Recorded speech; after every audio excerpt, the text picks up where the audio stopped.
Blogs. Thank you guys for coming back to the channel, for supporting what I do here. Welcome to the free intermediate Spanish lessons here on the channel.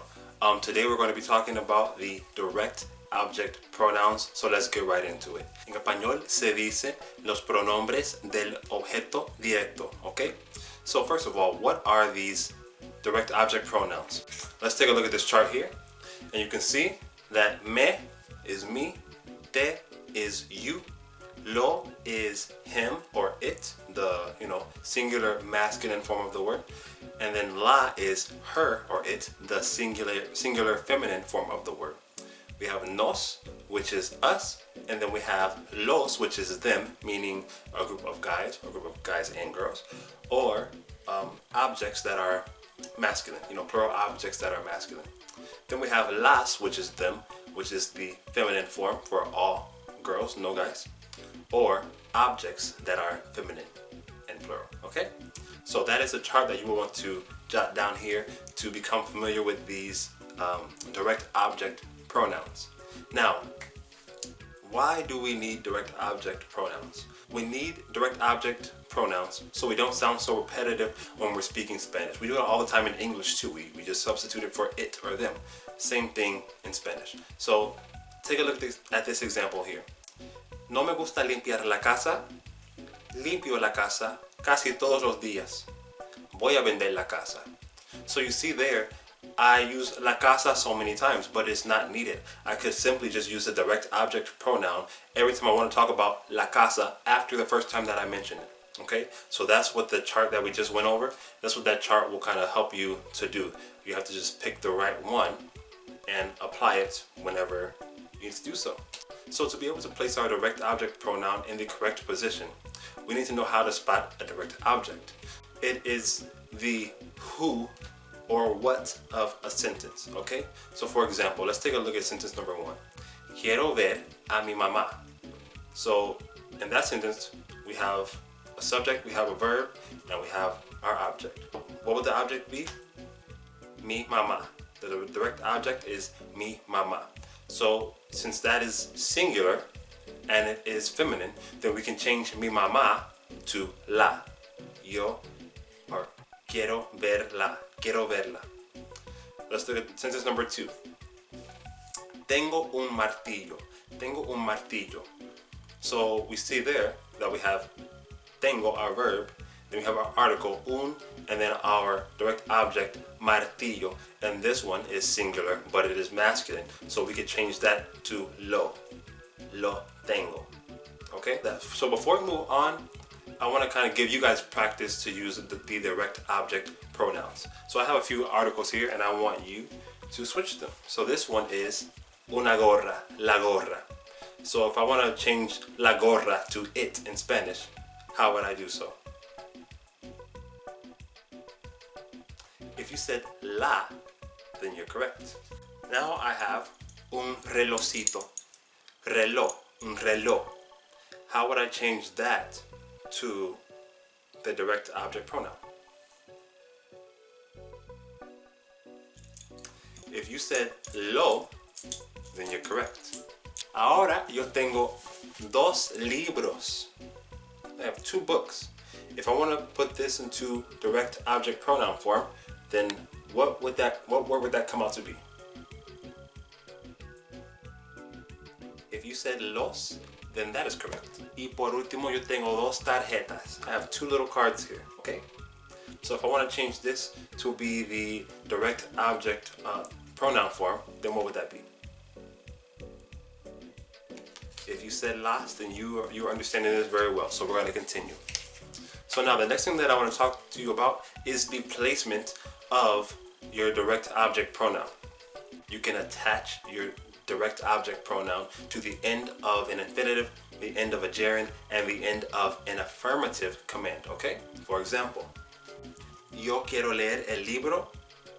I want to read the book. If you want to say, I want to read it, then I would say, yo quiero leerlo. I'm attaching the lo to the verb leer. If I want to say I'm reading it, I will say, estoy leyéndolo. Estoy leyéndolo. And we'll come back to this form, the gerund form, later when we attach it, because there are some special rules that apply. somebody tells me, they're demanding me to read the book, and then when I say read it, they would say, léelo, léelo. And that there would be the affirmative command that I'm attaching the direct object pronoun to. That's the first possibility, okay? The first possibility. And it's not always going to be with just lo, la, los, and las. For example, we have voy a verte, I'm going to see you. So that's another form of the direct object pronoun that doesn't involve the word it, but it's you. So, you can use this with me, te, and nos as well. It's just that most people get confused with lo, la, los, and las.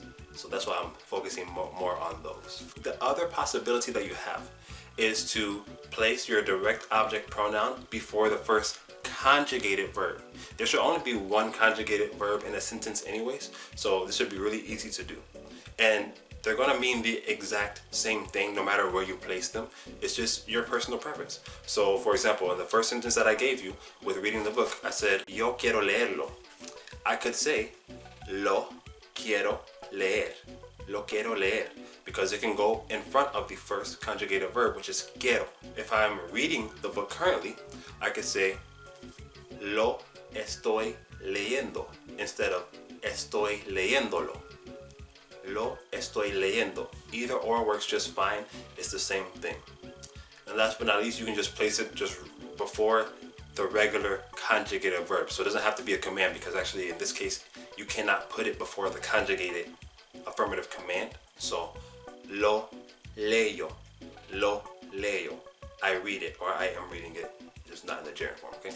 So I read it, lo leo. So those are the correct placements for lo in regards to attaching it or putting it before the first conjugated verb. When you have negative commands, you have to place it before the command and after the no. So, for example, if I want to say don't read it, then I would say no lo leas. No lo leas. So I could never say no leaslo. No leaslo. That makes zero sense. It has to be no lo leas. If you want to use the infinitive or the gerund in a negative statement, the same rules apply as before. You can either attach it or you can put it before the first conjugated verb. No lo quiero leer or no quiero leerlo. You see, so the same rule applies. No lo estoy leyendo or no estoy leyéndolo. Okay, does that make sense? Hopefully so. All right, so remember earlier I said that I wanted to come back to the gerund form when it comes to attaching the direct object pronoun. That's because when you're pronouncing it and when you're spelling it, there's something really special that you have to do. The third to last syllable needs to be the stressed syllable. Pretty much the third to last vowel needs to be the stressed syllable of the word. So pay attention to when I say leyéndolo, leyéndolo. When you don't attach it, it doesn't really matter. If I want to say lo estoy leyendo, that's okay, because it doesn't have to really be stressed there. But if I say estoy leyéndolo, then I have to accent that and I have to make sure to write that in when I write it down, okay? Let's practice that for a little bit. I have 4 verbs here that we're gonna practice with. I want you to fill in the accent marks. So we see this word here. I want you to go ahead and pronounce it the correct way, and I want you to tell me where would the accent go.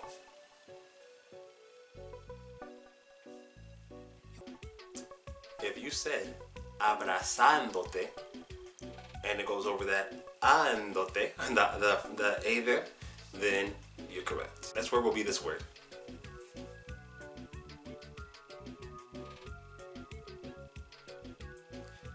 If you said llamándolos, then you're correct, and it has to go over the second A there.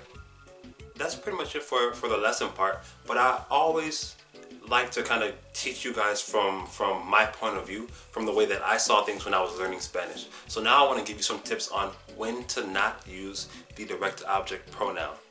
So when you have gustar and verbs like gustar, then you will never use the direct object pronoun. What do I mean? If I want to say I like it, then I will not say me gustalo. I will not say me lo gusta. I will not say lo me gusta. You will never use lo with me gusta. It is simply me gusta. And the same applies for all the other verbs like gustar. Last but not least, we have this really tricky one, okay? When you have a preposition before you want to say it, then you do not use lo, la, los, or las, okay? You can use ello, you can use ella, ellos, ellas, you can even use él sometimes. It just depends on what you're talking about. But you will never use lo, la, los, las for these, okay? So for example, let's say I have a toy and I don't want to play with it. Then I would simply say, no quiero jugar con ello. No quiero jugar con ello.